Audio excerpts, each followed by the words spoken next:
क्योंकि वो अहमदाबाद फेस्टिवल का तो क्या है और आने वाले चीज़ों में किस तरह से देखें।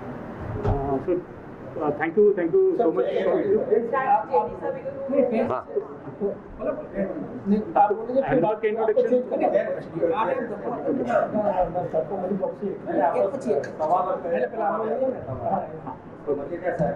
हाँ पाछो थोड़ा जोर थी पूछी लो, बधाने सवाल समझाए हूँ પછી जवाब આપી દો। आप थोड़ा जोर से वापस पूछ लीजिए।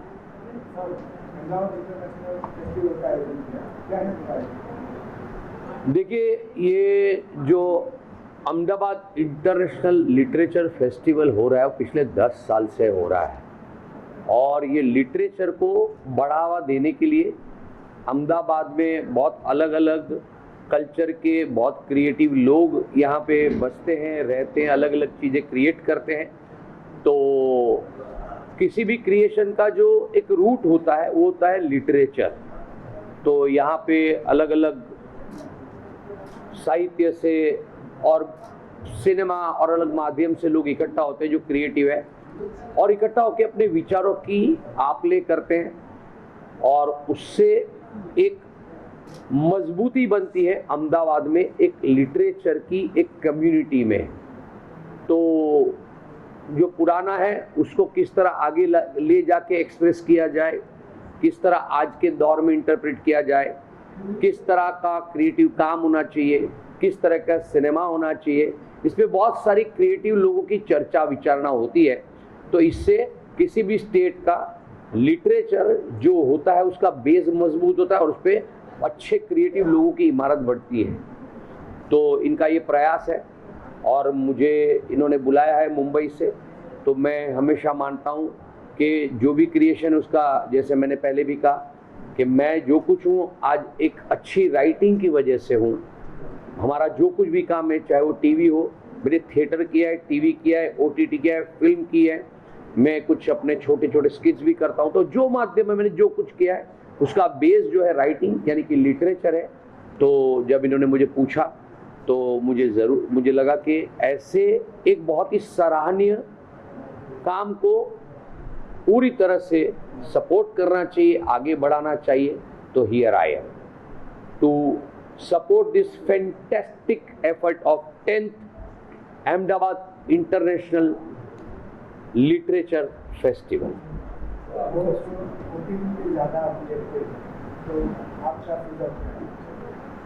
देखिए ऐसा नहीं कि लोग ओटीटी पे ज़्यादा देखते हैं, आज भी लोग टीवी पे ही ज़्यादा देखते हैं। अगर आप डेटा देखोगे तो टीवी हमारे घर से नहीं जा सकता।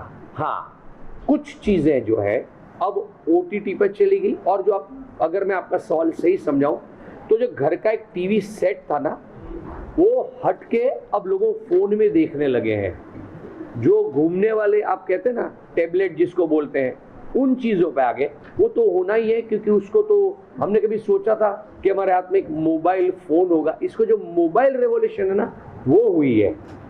हम घर पे वो नंबर लगाते थे, कभी सोचा था इसको बाहर ले जाके किसी से बात कर पाएंगे तो नहीं कर पाएंगे। पर ये रेवोल्यूशन है टेक्नोलॉजी की जो आगे बढ़ रही है, उसका बढ़ावा हर चीज़ को मिल रहा है, उसका फ़ायदा हर क्रिएटिव आदमी को मिल रहा है। तो इट्स अ गुड थिंग और बढ़ेगा और लोगों को अपॉर्चुनिटी मिलेगी। पहले बहुत कम लोगों को मुंबई जैसी सिटी में आके ही काम करने का मौका मिलता था। आज एक गांव का एक छोटा आदमी, जो छोटा यानी मैं उसको किसी भी तरह से इकोनॉमिक क्षेत्र से या किसी भी तरह से छोटा नहीं कहता हूँ, पर जहाँ कलाकारी में उसके पास बहुत कुछ मौका नहीं मिला है और जिसको हम कहते हैं कि समाज में वो बहुत बड़ा स्टेटस नहीं बना है, उस हिसाब से बोलता हूँ। तो वो एक अच्छी रील बना ले, अच्छा गाना गा ले, उसकी अगर टैलेंट है तो दुनिया उसको खोज के उसको अच्छी जगह पे पहुंचा देगी। मिलियंस ऑफ फॉलोअर्स मिल जाएंगे, उसको ऐड मिल जाएगी, काम मिल जाएगा और उसकी कला का मूल तो ठीक है, उसको और आगे बढ़ने के रास्ते मिल जाएंगे।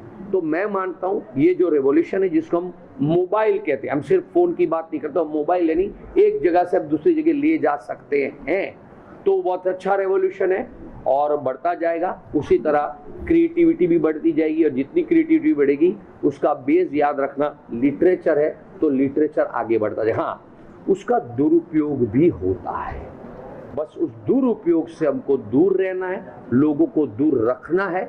वो कैसे, देखो फ्रॉड भी हो जाते हैं, तो कैसे, पर आज उसका विषय ही नहीं है, तो उस पर आज बात नहीं करते, आज लिटरेचर पे बात करते हैं। युवाओं के लिए हमारा देश बहुत बड़ी प्रगति कर रहा है। अभी आप देखो, गवर्नमेंट ने वेव्स नाम का प्लेटफॉर्म लॉन्च किया है OTT का। बहुत सारी अपॉर्चुनिटी है।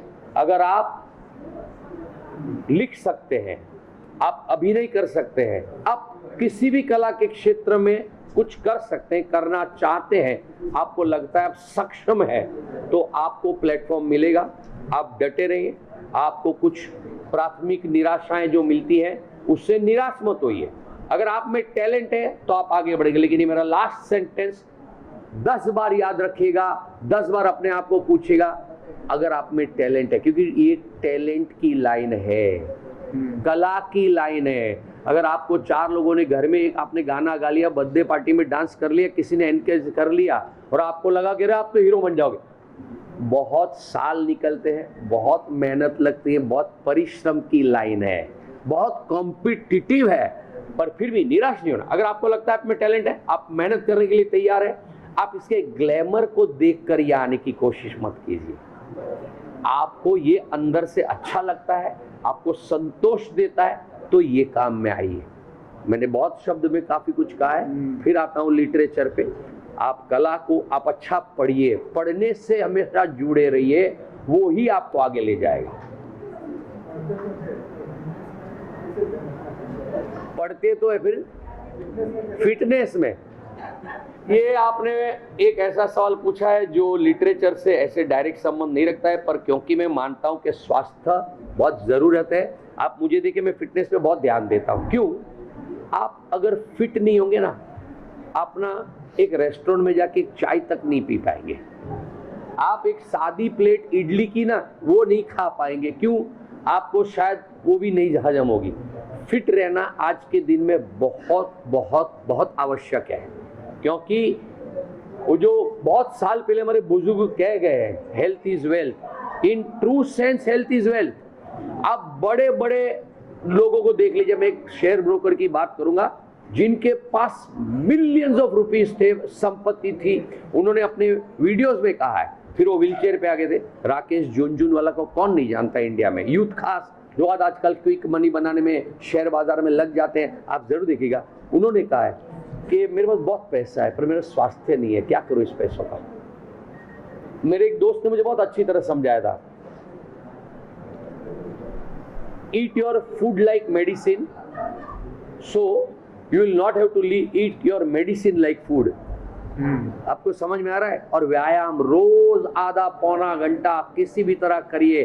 आजकल तो फिजिकल हेल्थ के साथ मेंटल हेल्थ के इश्यू बहुत होने लगे। वो मेंटल हेल्थ को कैसे आप एड्रेस करोगे?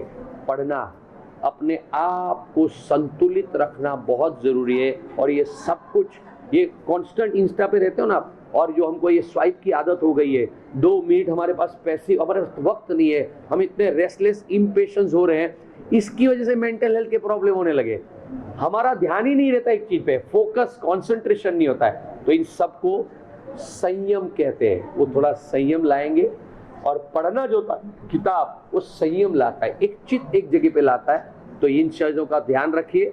बहुत सारे सवाल थे लिटरेचर फेस्टिवल में, हेल्थ का भी पूछा गया है, फिटनेस का भी पूछा गया। I am happy to reply, क्योंकि मैं हमेशा मानता हूं कि ये सब एक साथ चलता है। एक लेखक को, आपको पता है कितने प्रॉब्लम आते हैं? मैं बहुत लेखकों के साथ काम करता हूं, उनको बैठ के एक जगह पे ऐसे ऐसे लिखना होता है, तो उनको उंगली के, उनको हाथ के, उनको सर्वाइकल स्पॉन्डिलोसिस के आजकल इसे बहुत इश्यूज आने लगे हैं। तो आपको अपनी हाथ के भी ऐसे ऐसे एक्सरसाइज करने होते हैं। आप मुझे पूछोगे तो मैं सारे जवाब दूंगा, पर सबके जवाब का बेस है कला। और जो इन्होंने बहुत अच्छा सवाल पूछा है, स्वास्थ्य। एक कलाकार 2 बार मरता है। एक बार जब वो अपनी कला परफॉर्म नहीं कर पाता है, वो अंदर से मर जाता है, और दूसरी बार का देहांत तो अब सब जानते हैं। तो और कोई सवाल अब दूसरे लोगों से पूछे जाए? माननीय बैठे हैं यहाँ पे। Thank you sir, thank you. मैं वहाँ आ जाता हूँ। सर आप इधर